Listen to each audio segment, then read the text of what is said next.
உதிர்ந்த கனிகளை புசித்து பசியாற்றினர். களைப்பு நீங்கியதும் ஆஞ்சநேயன் அந்த பெண் தபசியிடம் சென்று அவளை வணங்கி ஒரு புறமாக கைகளை கட்டியபடி நின்றான்.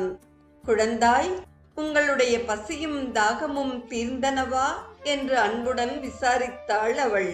அம்மா, தங்கள் கருணையால் நாங்கள் உயிர் பிழைத்து விட்டோம் என்று பணிவோடு கூறினான் ஆஞ்சநேயன்.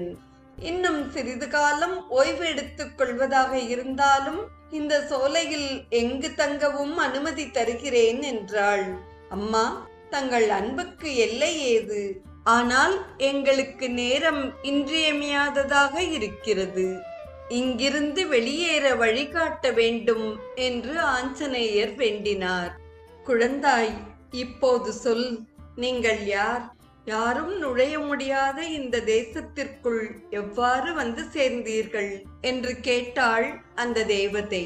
தாயே, அயோத்தியில் அரசாண்டு வந்த தசரத சக்கரவர்த்திக்கு ராம, லக்ஷ்மண, பரத, சத்ருக்னர் என 4 புத்திர ரத்தின